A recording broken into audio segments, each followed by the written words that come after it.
Display के लिए। अब रेवेन्यू पार्ट की बात कर रहे थे, रिसिप्ट एक्सपेंडिचर। रिसिप्ट के अंदर टैक्स और दो टाइप के थे, डायरेक्ट में ज्यादातर बात कर लिया। अब आते हैं इनडायरेक्ट टैक्सेस पे। इनडायरेक्ट टैक्स में भी वापस की केंद्र सरकार और राज्य सरकार के कौन कौन से हैं। केंद्र सरकार के एक तो होता है कस्टम ड्यूटी, इंपोर्ट एक्सपोर्ट पे लगता है। सेकंड एक्साइज ड्यूटी और उसके पैरेलल सैंडवेट सिस्टम, वो हम समझेंगे अभी जीएसटी के लेक्चर में। सर्विस टैक्स जो सर्विसेज पे लगाया जाता है। सेंट्रल सेल्स टैक्स जो इंटर स्टेट कॉमर्स ट्रेड के ऊपर लगाया जाता है। कॉन्स्टिट्यूशन के हिसाब से वो भी यूनियन टैक्स है, लेकिन प्रैक्टिकल सिस्टम ये है कि वो जो एक्सपोर्टर स्टेट है उसको वो सारा पैसा मिल जाता है।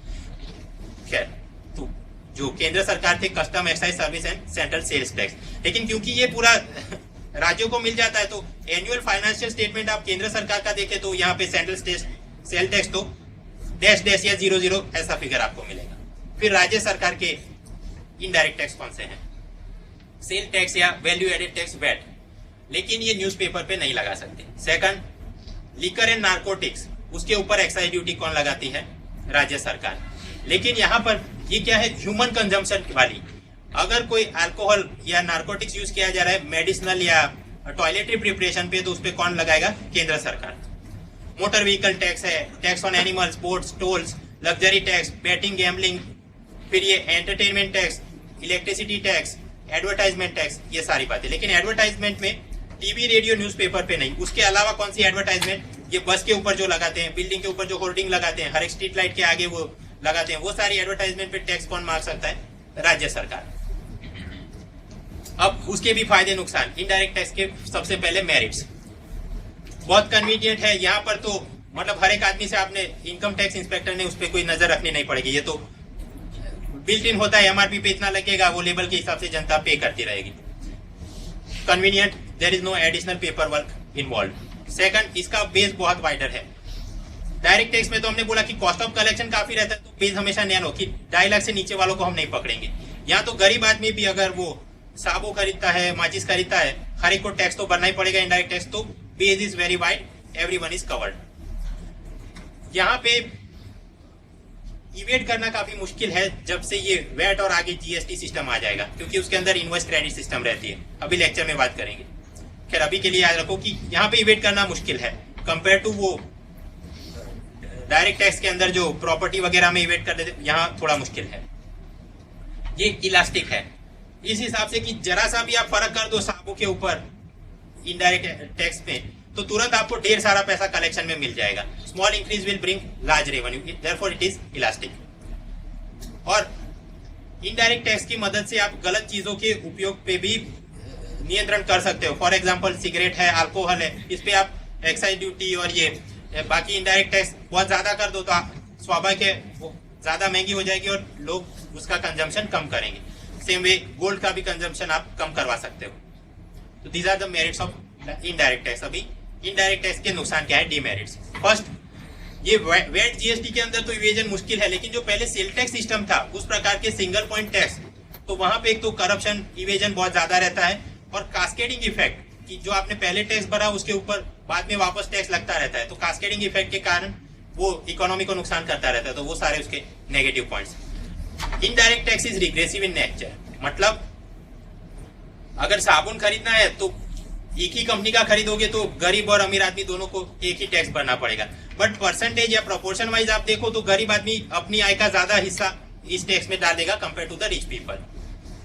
एक एग्जांपल से देखते हैं। मान लो हर एक फैमिली को एक महीने में 1000 रुपए का दूध चाहिए चाय बनाने के लिए, और उस पर सरकार ने इनडायरेक्ट टैक्स लगाया, वैट, सेल टैक्स, कुछ भी 100 रुपए। तो अंबानी उसको अगर 100 रुपए टैक्स में देने तो उसकी आय का कितना हिस्सा चला गया? 0.000, मतलब एक बूंद के बराबर भी नहीं। कोई मिडिल क्लास फैमिली है आलोकनाथ, उसका मान लीजिए अगर मेरे ख्याल से 20,000 होगा तो आपको लगेगा कि 2.2% चला गया। कोई उससे कार मैकेनिक और एक लोअर मिडिल क्लास व्यक्ति, तो हो सकता है उसकी आमदनी हो 10,000 रुपए और उस पर वो 100 रुपए टैक्स भरा है तो 1% उसकी आमदनी चली गई। तो इस हिसाब से this is regressive in nature और उस कारण गरीबों की आय का ज्यादा हिस्सा चला जाता है। तो ये इसका एक डीमेरिट हो गया। खैर, टैक्सेशन की बात कर रहे थे, डायरेक्ट की बातें खत्म हुई। इनडायरेक्ट में अंदर यूनियन स्टेट के हमने एग्जांपल देख लिए, उसके फायदे नुकसान देख लिए। अब इन सारे इनडायरेक्ट टैक्स को निकाल के एक गुड्स एंड सर्विसेज टैक्स लाएंगे, वो सारा डिटेल में अलग पावर पॉइंट में देखेंगे। वो लागू करना है, जेटली ने बोला 2016 से लागू करेंगे 1 अप्रैल से, वो बाद में देखते हैं। अब जो बात करनी है सर्विस टैक्स की, थोड़ी थियरी देख लें और फिर बजट 2015 में इनडायरेक्ट टैक्स रिलेटेड क्या प्रोविजन है वो एक साथ देखते हैं। तो सर्विस टैक्स की थियरी पे हम आए। सर्विस टैक्स बना कैसे? कस्टम के ऊपर जो कस्टम ड्यूटी लगती है तो उसके लिए अलग से कानून है, हाँ देयर इज कस्टम एक्ट। उसी प्रकार मैन्युफैक्चरिंग प्रोडक्शन के ऊपर जो एक्साइज ड्यूटी लगाई जाती है तो अलग से कानून है, हाँ एक्साइज एक्ट। तो क्या सर्विस टैक्स के लिए सर्विस एक्ट है? Answer is no. Service act नाम की कोई चीज नहीं है, केवल फाइनेंस एक्ट के अंदर एक नए चैप्टर के अंदर थोड़ा एडिशन करके उन्होंने ये सर्विस टैक्स लेना शुरू कर दिया फ्रॉम द ईयर 1994। आगे चल के कॉन्स्टिट्यूशन के अंदर एक नया आर्टिकल लागे, आर्टिकल 268A। इस आर्टिकल में ये बोला गया कि केंद्र सरकार को सर्विस टैक्स लेने का पावर दिया जाता है, लेकिन वो उन्होंने राज्यों के साथ थोड़ा शेयर करना पड़ेगा। तो मतलब ये नया आर्टिकल डाला गया। और ये आर्टिकल कौन से अमेंडमेंट से लाए? 88th amendment in the year 2003। क्या ये बात जम्मू कश्मीर को लागू होती है? आंसर इज नो, क्योंकि स्वाभाविक है इसकी एप्लीकेशन, अगर नया आर्टिकल लाए तो फिर हर एक बात की वो जम्मू कश्मीर को अप्लाई होगा कि नहीं, तो यहाँ पे वो लागू नहीं हो रहा है। मतलब केंद्र सरकार को राज्य सरकार के साथ पैसा तो शेयर करना है टैक्स वाला, according to the recommendation of finance commission. लेकिन जब सर्विस टैक्स की बात आएगी तो केंद्र सरकार जम्मू कश्मीर के साथ क्या सर्विस टैक्स शेयर करेगी? आंसर इज नो, क्योंकि वहां वो कलेक्ट नहीं किया जा रहा है तो आ ही नहीं रहा। आगे बात, सर्विस टैक्स क्या सभी लोगों पे लगता है? नहीं, केवल ऐसे सर्विस प्रोवाइडर जिनका टर्नओवर 10 लाख से ज्यादा हो जाए। तो अपना वो तारक मेहता में वो भिड़े मास्टर है, आई थिंक हार्डली 1 लाख वो होगा, तो वो सर्विस टैक्स में नहीं आएगा। दिल्ली के कोचिंग क्लास वाले तो हाँ वो तो आएगा। क्या इसके अंदर TDS tax deduction at source वाला मैटर लागू होता है? नहीं लागू। अब सवाल ये कि सर्विस टैक्स लागू किस पे होता है, तो फाइंड ये करना पड़ेगा सबसे पहले कि सर्विस टैक्स किन चीजों पे लागू नहीं होता है। एक सर्कल में वो सारे नाम आप लिख दो, तो उसके सर्कल के बाद जितनी भी सर्विसेज हैं उन सब पे सर्विस टैक्स लागू होता है। तो सर्विस टैक्स लागू किस पे नहीं होता है? 2 टाइप की सर्विसेज पे लागू नहीं होता है, एक है negative list and second is called exempted list. फर्क हम समझ लें। हमने देखा कि सर्विस टैक्स का कोई अलग से सर्विस एक्ट नहीं है, वो तो फाइनेंस एक्ट के अंदर ही एक चैप्टर के अंदर सारी मैटर लिखी जाती है। उसी चैप्टर के अंतर्गत सरकार ने एक लिस्ट बना के दी है कि इन सर्विसेज पे हम टैक्स नहीं लेंगे। For example government services to people, तो वो जो पूरी मैटर फाइनेंस एक्ट के अंदर ही लिस्ट बना के दी गई है उसको बोलते हैं नेगेटिव लिस्ट। और नेगेटिव लिस्ट में जो सर्विस का नाम है उस पे सरकार टैक्स नहीं लेगी। और अगर इसके अंदर कोई नई सर्विस ऐड करनी हो या निकाल देनी हो तो स्वाभाविक फाइनेंस एक्ट को बदलना पड़ेगा, और फाइनेंस एक्ट को बदलना है तो पार्लियामेंट से अनुमति लेनी पड़ेगी। सो नेगेटिव लिस्ट उसको बदलने के लिए पार्लियामेंट से आपको परमिशन चाहिए। Opposite to that exempted list, कि सरकार यहाँ नेगेटिव लिस्ट में कोई छेड़छाड़ ना करे, लेकिन अलग से एक सर्विस टैक्स नोटिफिकेशन जारी करके बोल दे कि XYZ सर्विस के लिए इस साल पे हम उस पे टैक्स नहीं लेंगे, then it is called exempted list. अब यहाँ पर क्योंकि फाइनेंस एक्ट में वो बदलाव नहीं कर रहे हैं तो पार्लियामेंट की अनुमति चाहिए नहीं चाहिए। फॉर एग्जाम्पल ये वरिष्ठ पेंशन बीमा योजना है, तो जेटली ने बोला कि इस पे हम सर्विस टैक्स नहीं लगाएंगे, तो वो क्या है? एग्जेम्प्टेड। बजट में उन्होंने बोला हाँ, लेकिन फाइनेंस एक्ट के अंदर कुछ लिख के नहीं, वो अलग से नोटिफिकेशन से वो बात जारी करें। नेगेटिव लिस्ट की बात करें हम, फाइनेंस एक्ट के अंदर ये पूरी सर्विसेज का नाम लिखा गया और उनपे सरकार टैक्स नहीं लेगी।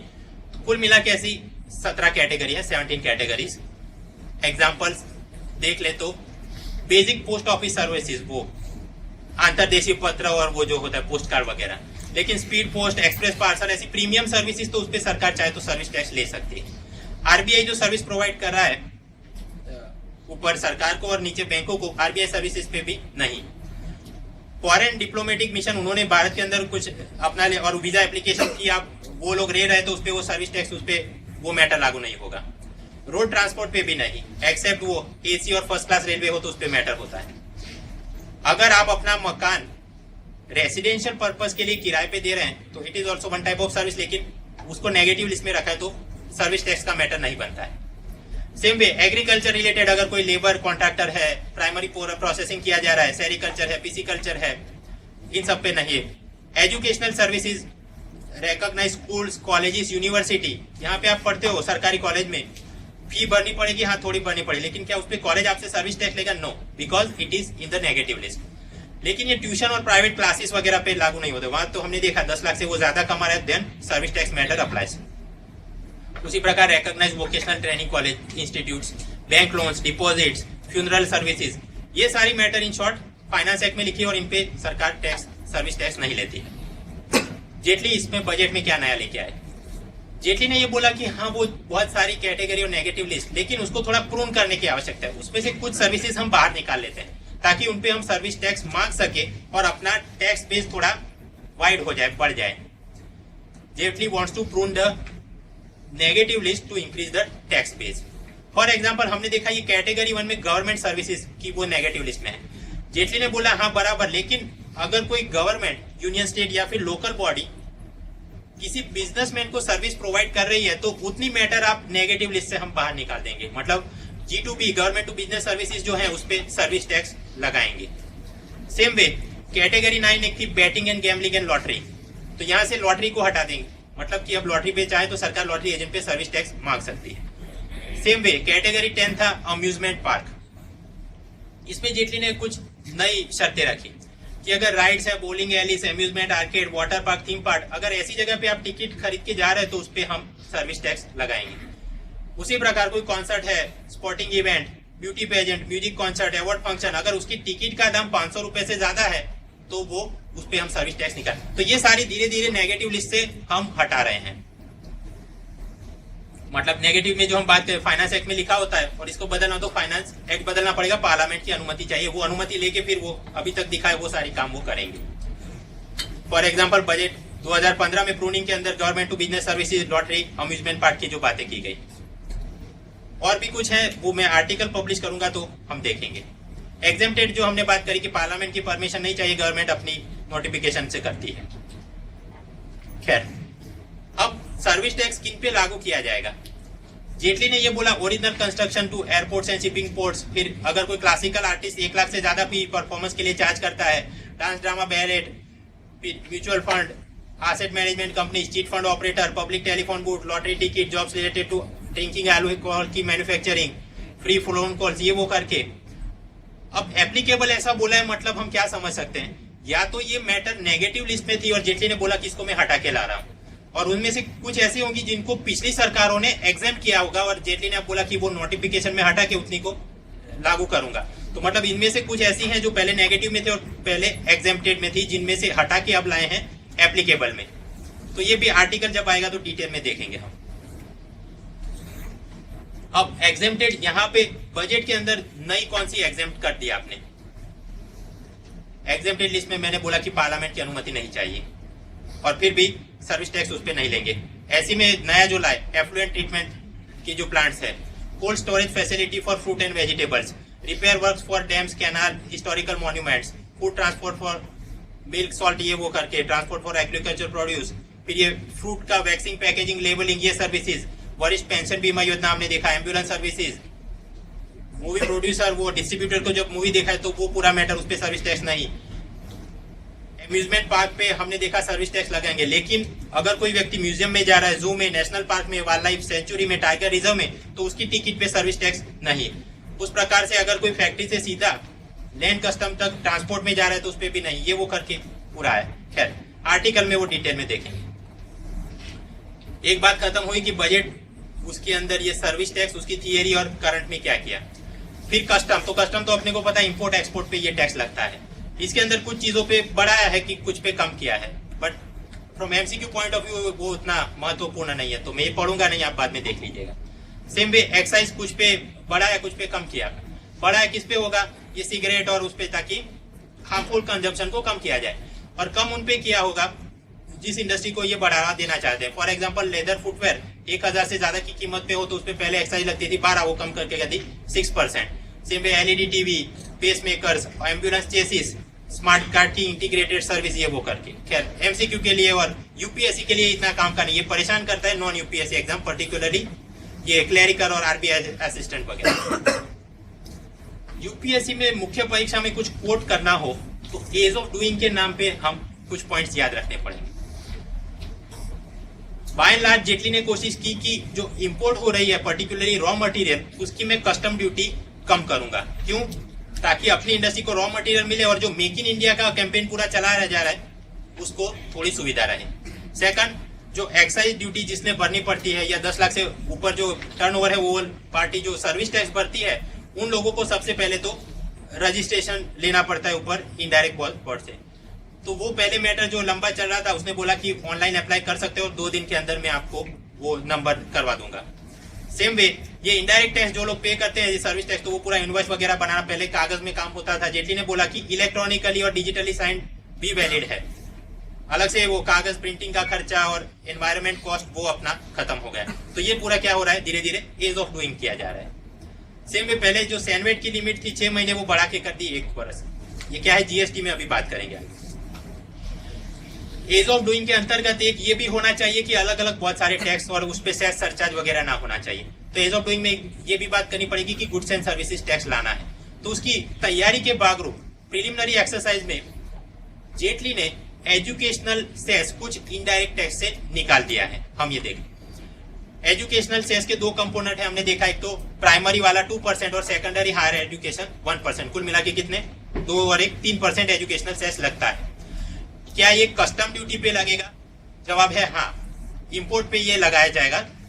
एजुकेशन और मतलब ये 2 और 1 3% लगाएंगे। कहां पर? इंपोर्ट पे। यहाँ पे रिमूव इसलिए नहीं किया है क्योंकि ये कस्टम ड्यूटी जीएसटी के भागरूप नहीं है, आगे स्लाइड में बात करेंगे। अभी के लिए कि कस्टम ड्यूटी तो उस पे तो सेस लगेगा इंपोर्टेड आइटम पे। Second thing, central excise duty, क्या उस पे एजुकेशन सेस लगाओगे? जेटली ने बोला नहीं, अब से उस पे कोई एजुकेशनल सेस नहीं। लेकिन अपनी इनकम उतनी ही बनी रहे, तो जेटली ने क्या किया है, एक्साइज ड्यूटी पहले से थोड़ी बढ़ा दी ताकि, लेकिन जो अलग से सेस होता है वो मैटर खत्म करवाया। तो एक्साइज ड्यूटी के ऊपर एजुकेशन सेस नहीं, लेकिन एक और सेस तो लगेगा, रोड सेस, जो पेट्रोल और डीजल पे लगाया जाता है हाईवे कंस्ट्रक्शन वगैरह के लिए। थर्ड जो इनडायरेक्ट टैक्स था अपना सर्विस टैक्स। सर्विस टैक्स पे भी पहले ये सेस लगता था एजुकेशन का 3%। जेटली ने बोला अब से ये एजुकेशन सेस नहीं लगेगा।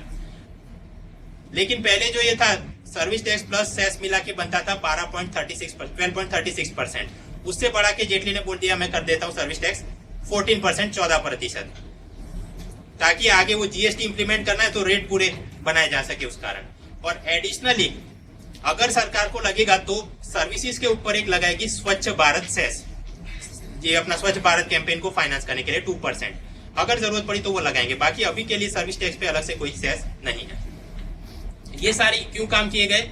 Smoother implementation of goods and services tax. खैर ये मुख्य परीक्षा में तो खास इतना नहीं, आप वेग बोल सकते हो educational cess removed on certain indirect taxes. Prelim में कुछ बना सकते हैं, इस पे से निकाला वहां निकाला, याद रखना पड़ेगा। इसके अलावा कोयला बाहर से जो इंपोर्ट करते हैं और डोमेस्टिकली जो माइन किया जाता है उसके ऊपर सेस लगाती है, वो तो कंटिन्यू रखा है। It is called clean energy cess, applies to both domestically mined coal और इंपोर्टेड कोल। कितना लगता था पहले? 100 रुपए प्रति टन लगता था, अब लगेगा 200 रुपए प्रति टन। और ये पैसा कहाँ जाएगा? क्लीन एनर्जी का जो भी फंड चल रहा हो, और वो कहाँ पे है? कंसोलिडेटेड फंड में या पब्लिक में? पब्लिक अकाउंट में। तो क्या पार्लियामेंट की अनुमति लेगी यहाँ से खर्चा करें? नो। और पैसा कहाँ जाएगा?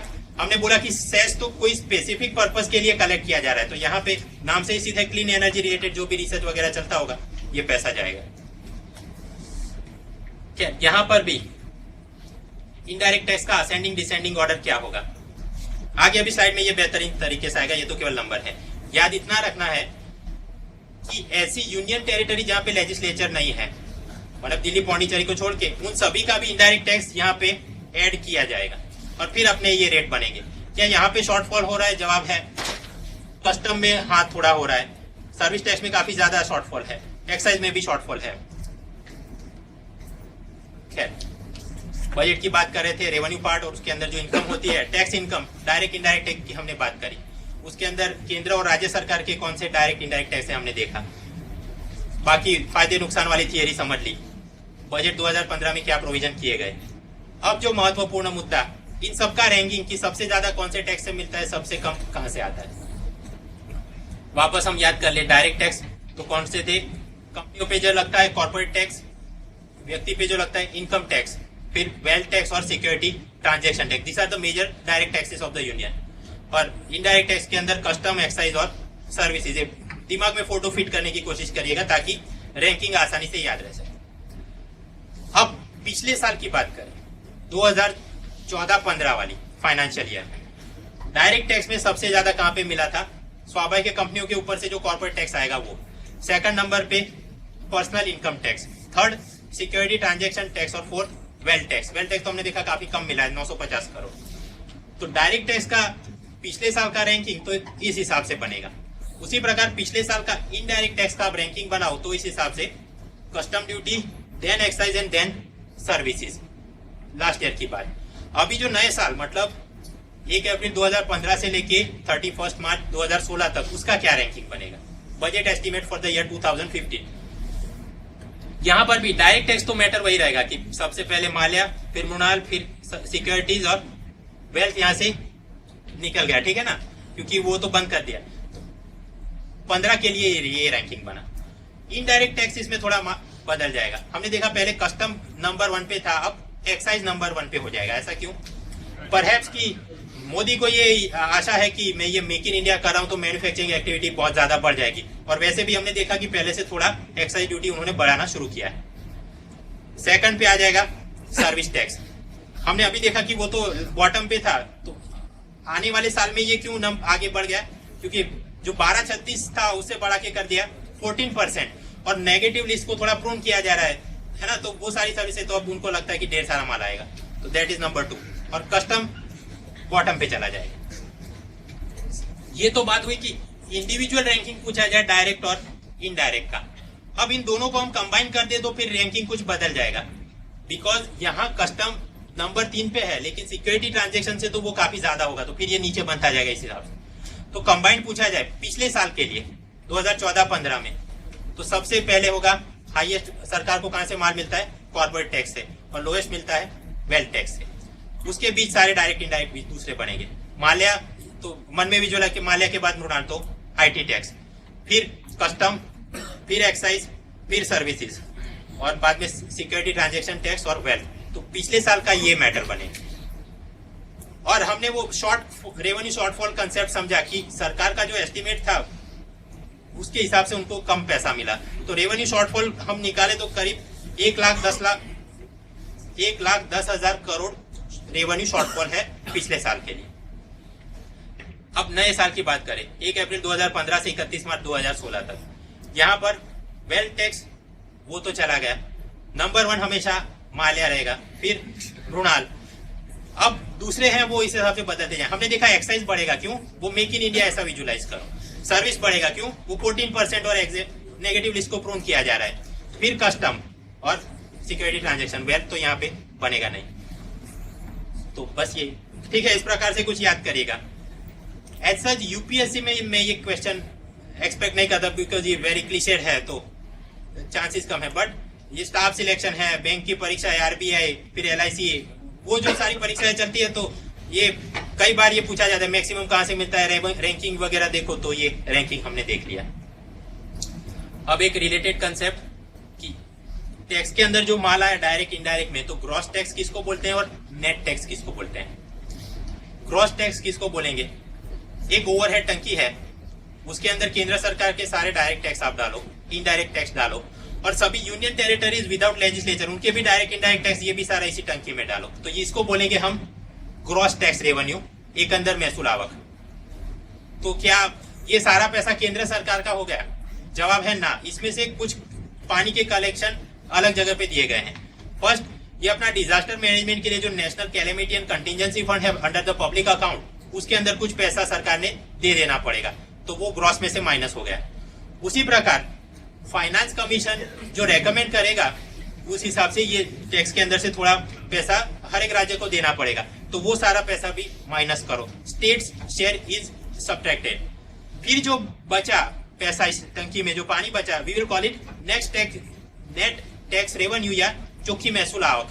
ये मेरे सकल निकल ऐसा कुछ होता, तो एक अंदर चोखी, ये आराम से विजुलाइज कर सकते हैं हम, है ना। चोखी मतलब जो बचा बाद में वो नेट। एमसीक्यू में क्या कर सकते हैं, ये फॉर्मूला उल्टा कर, लेकिन नेट के अंदर ये प्लस या ये माइनस करोगे तो ग्रॉस मिलेगा, ये वाला यहाँ पे जोड़ दिया तो फॉर्मूला एक बार याद रह गया तो सारे जवाब एलिमिनेट किए जा सकते हैं।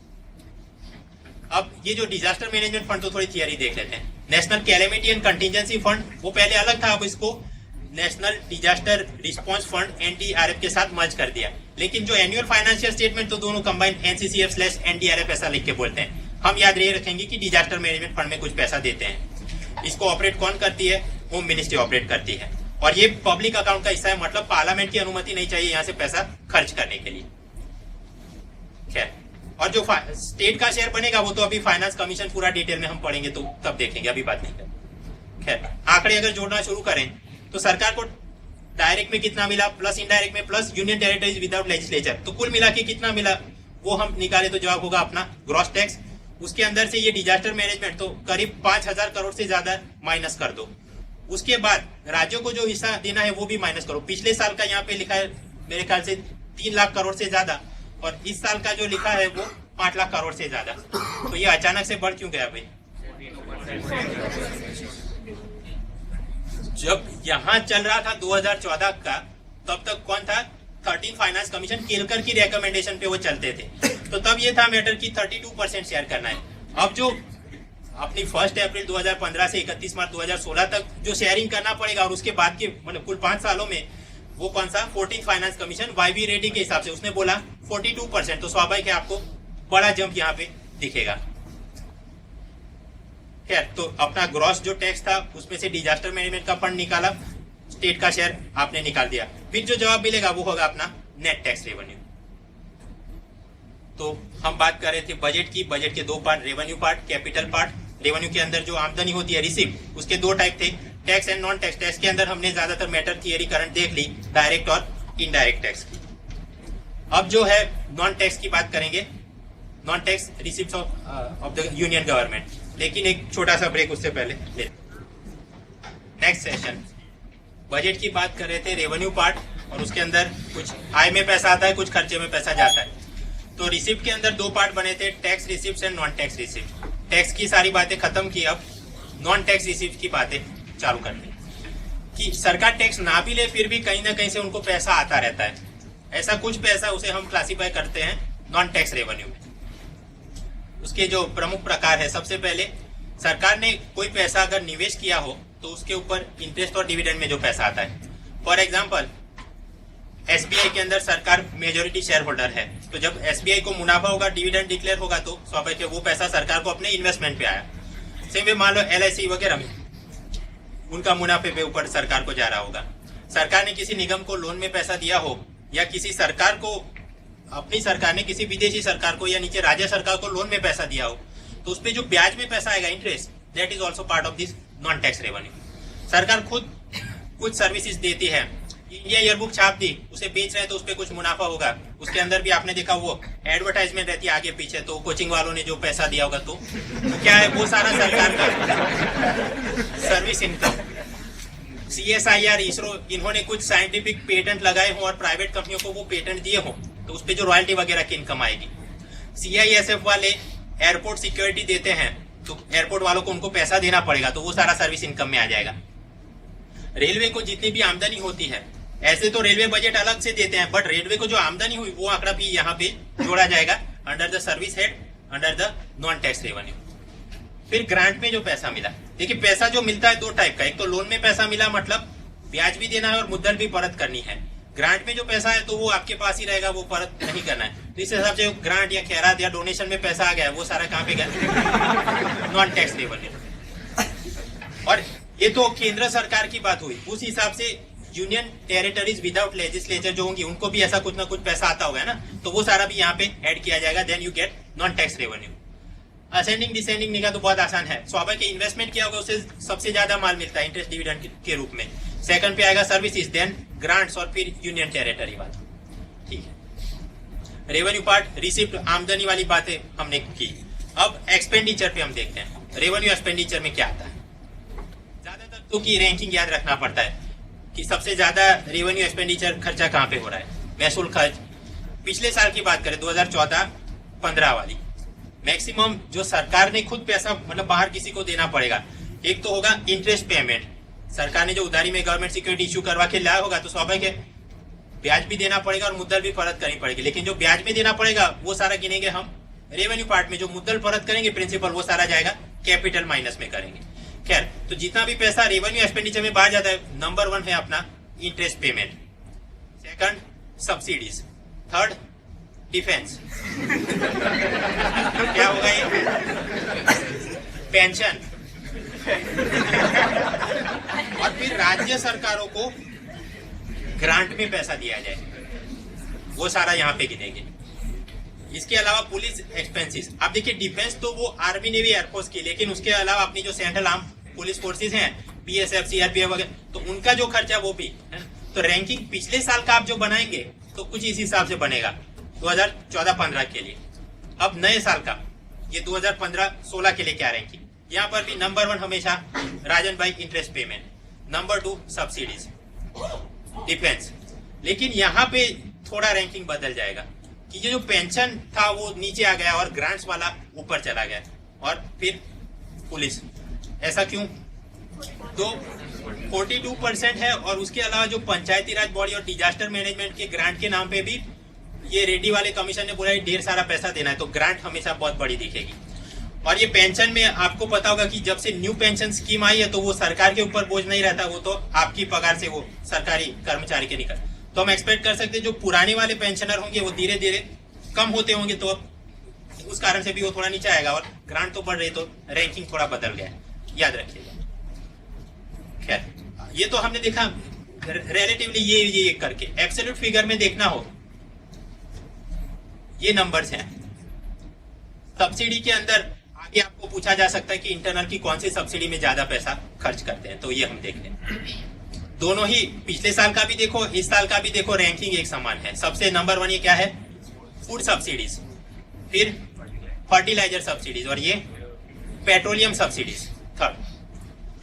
एलपीजी सब्सिडी ऐसा बोल के नहीं, पेट्रोलियम, और उसके अंतर्गत फिर केरोसिन और एलपीजी, पेट्रोल डीजल पे तो है नहीं, but collectively it is called petroleum subsidies. कभी और इनको मस्ती चढ़ जाए और इंटरनल इसके अंदर पूछे आप फर्टिलाइजर का कि इसमें सबसे ज्यादा किन से पे देते हो, कम किस पे। Maximum subsidy is given, fertiliser subsidy is given to domestically produce urea, देसी यूरिया।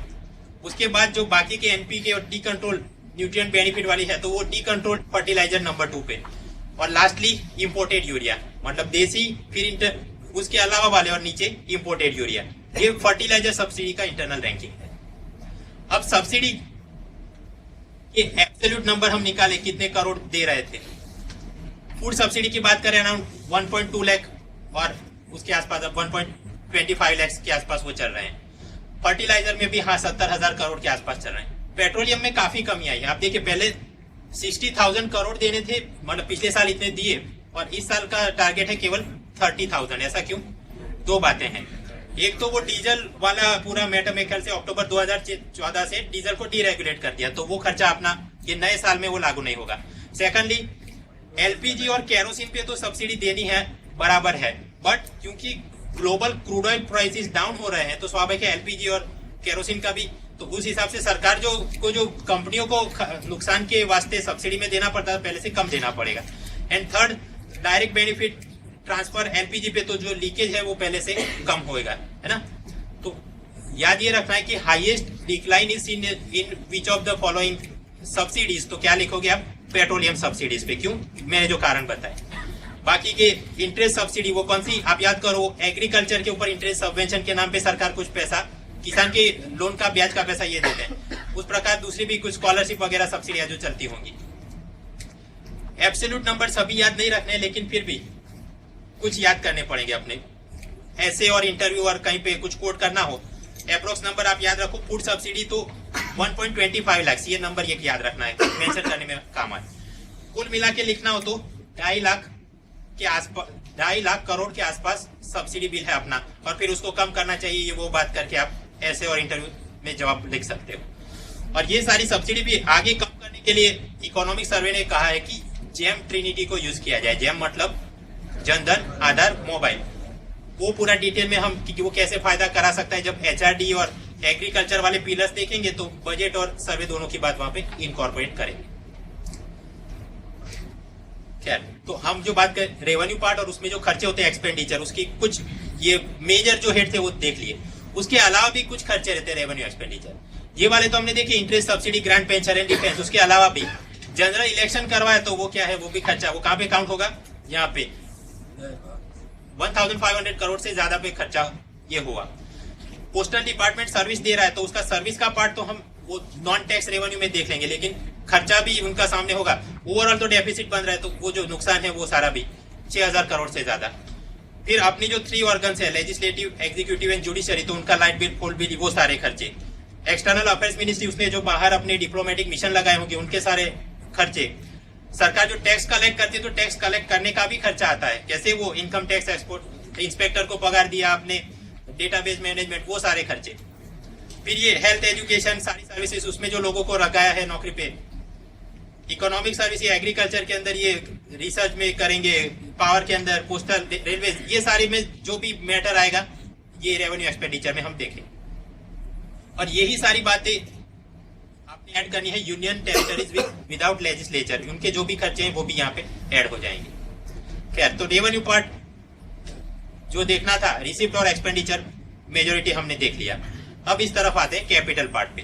कैपिटल में भी कुछ इनकमिंग मनी होता है, कुछ आउटगोइंग। तो कैपिटल रिसिप्ट या इनकमिंग मनी, उसकी बात करें। कैपिटल रिसिप्ट जो मतलब सरकार को पैसा आता है, यहाँ पे 2 टाइप का रहता है, एक तो डेप्ट और दूसरा है नॉन डेप्ट। डेप्ट में ज्यादा पैसा आता है कंपेयर टू नॉन डेप्ट। डेप्ट में क्या चीजें आती हैं, सरकार जो भी लोन लेती है तो लोन का जो पैसा आएगा तो वो इनकमिंग कैपिटल रिसिप्ट जब वापस करेंगे तो वो माइनस में करेंगे, और उस पर जो ब्याज देना पड़ेगा वो सारा कहाँ जाएगा, रेवेन्यू पार्ट में आप वो गिनेंगे। तो ऐसी सारी लोन वो नंबर 1 पे है। जो डेप्ट के अंदर भी रैंकिंग बनेगा तो लोन नंबर 1, उसके अंदर भी लॉन्ग टर्म वाली शॉर्ट टर्म से ज्यादा है, इंटरनल डेप्ट एक्सटर्नल से ज्यादा है। फिर प्रोविडेंट फंड, ये भी पैसा जब वापस करना पड़ेगा, स्मॉल सेविंग वाला जो पैसा, ये सारा अभी आया तो रिसिप्ट, बाद में जाएगा तो वो माइनस में आप लिखोगे। सामने नॉन डेप्ट कि ये जो पैसा एक प्रकार से उधार में आया है, वापस करेंगे आप। कुछ ऐसा पैसा जो उधार में नहीं आया है, सरकार ने कोई ये पब्लिक सेक्टर अंडरटेकिंग के अंदर उसके जो शेयर होंगे वो जब वो बेचेंगे तो जो पैसा आएगा डिसइन्वेस्टमेंट वाला, वो क्या है, कैपिटल रिसिप्ट है। और सरकार ने किसी और पार्टी को लोन में पैसा दिया, वो राज्य सरकार को या विदेशी सरकारों को, तो जब लोन रिकवरी का प्रिंसिपल आएगा वो भी आप यहाँ पे लिखोगे, और जो ब्याज में कमाएंगे वो नॉन रेवेन्यू पार्ट में, नॉन टैक्स रेवेन्यू पार्ट में जाएगा। तो ये कैपिटल और उसके अंदर रिसिप्ट, यहाँ पे कोई ज्यादा बड़े डेवलपमेंट नहीं है, ये थियरी और रैंकिंग वगैरह कुछ पूछ सकते हैं। कैपिटल के अंदर एक्सपेंडिचर पे फोकस करें हम। Capital expenditure is of 2 types, plan और नॉन प्लान, और इसके अंदर प्लान में कम खर्चा करते हैं, नॉन प्लान में ज्यादा खर्चा करते हैं। सेंट्रल प्लान में पहले था उसे थोड़ा बढ़ाया, स्टेट प्लान में पहले से थोड़ा कम कर दिया। क्यों? क्योंकि 14 फाइनेंस कमीशन ने बोला कि 32 नहीं 42% आप शेयर करो, तो अब मोदी बोलते हैं कि भाई तुमको पैसा मिला, तुम देखो, हम तुम्हारे सारे स्टेट प्लान को हम और क्यों पैसा दें, तो state plan are reduce. Union territory को हाँ थोड़े ज्यादा बढ़ाए। नॉन प्लान की हम बात करें, नॉन प्लान कैपिटल एक्सपेंडिचर, तो उसमें नंबर 1 पे है डिफेंस, 95,000 करोड़ से ज्यादा। अब आप याद करो कि डिफेंस तो हमने यार रेवेन्यू में भी कहीं पे पढ़ा था, दोनों बातें अलग हैं। कि डिफेंस के अंदर मान लो कि हर एक आदमी का यूनिफॉर्म खरीदना है और बाहर से सरकार खरीदेगी तो वो कहाँ पे जाएगा, वो सारा रेवेन्यू पार्ट में। लेकिन सरकार ये सोचे कि हम तो एक टेक्सटाइल फैक्ट्री लगा देंगे जहाँ पे डिफेंस के ये यूनिफॉर्म की सिलाई होगी, then it that type of thing that will be capital expenditure, तो ये यहाँ पे आएगा। बट वो ऐसा नहीं होगा कि कोई योजना के रूप में वो चलाएंगे, इसलिए वो नॉन प्लान के रूप में देखा जाता है। सेकंड, निगमों को जो लोन में पैसा दिया गया, नॉन प्लान एक्सपेंडिचर। विदेशी ताकतों को, विदेशी सरकारों को लोन में पैसा दिया गया और राज्यों को दिया गया। रैंकिंग यहाँ पे डिफेंस सबसे ज्यादा, फिर पीएसयू को लोन, फिर फॉरेन को लोन और फिर राज्यों को loan.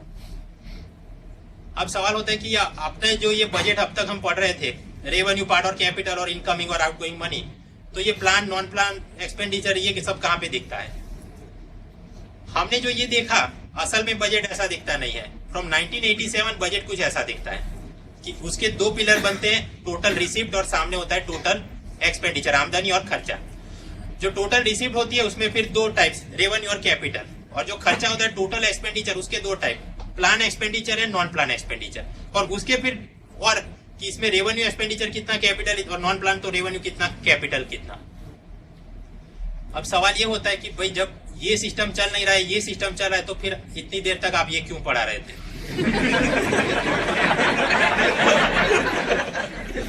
I tell you the reason. पहले हमने देखा था बैलेंस ऑफ पेमेंट, उसका कैसे बना था, क्लासिफिकेशन कुछ ऐसा ही दिखता था, करंट एंड कैपिटल।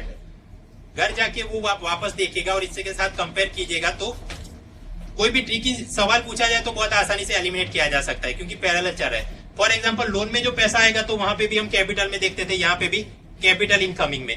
लोन के ऊपर प्रॉफिट इंटरेस्ट डिविडेंड की मैटर बनेगी तो वो सारी यहाँ पे रेवेन्यू अकाउंट में देखते हैं, वहां पे करंट में। तो इस हिसाब से तालमेल दिमाग में बिठाना आसान रह जाता है, जब एमसीक्यू में कुछ ट्रिकी पूछा जाए एलिमिनेट करना हो आसानी रहती है। बाकी रियल में ये वाला सिस्टम चलता है। और यहाँ पर भी और एक्सपांड करें इसे तो टोटल रिसिप्ट में हमने देखा रेवेन्यू टाइप की होगी कैपिटल, और रेवेन्यू के वापस दो पार्ट, टैक्स और नॉन टैक्स। टैक्स के दो part direct indirect, non tax में हमने देखा profit interest dividend service grant, ये वाली चीजें। और कैपिटल में वापस दो पार्ट, उधारी में पैसा और उधारी के बिना पैसा, डेब्ट नॉन डेब्ट, डेब्ट में इंटरनल एक्सटर्नल, और नॉन डेब्ट में ये लोन रिकवरी और डिसइन्वेस्टमेंट वाली मैटर। तो ये गई। और टोटल एक्सपेंडिचर में हमने देखा प्लान, नॉन प्लान, और उसके अंदर रेवेन्यू और कैपिटल। सवाल होता है क्या ये वैलिड है, ये जो हमने अभी देखा ये वाला वैलिड है या वो वाला वैलिड है? Constitutionally both are valid. क्यों? आर्टिकल 112 ये बोलता है कि ये एनुअल फाइनेंशियल स्टेटमेंट जो रखवाना है प्रेसिडेंट द्वारा, it shall distinguish the expenditure on revenue part from the other parts. Revenue वाला खर्चा उसमें अलग से दिखाओ, तो इस टाइप से आप दिखाओ, उस टाइप से कोई चिंता नहीं। आप फिर भी कॉन्स्टिट्यूशनली वो वैलिड है, क्योंकि यहाँ पे भी आपको देखिए रेवेन्यू एक्सपेंडिचर अलग से मिल जाएगा। हमने जो पढ़ा उसमें भी आपको आंकड़ा वो मिल जाएगा।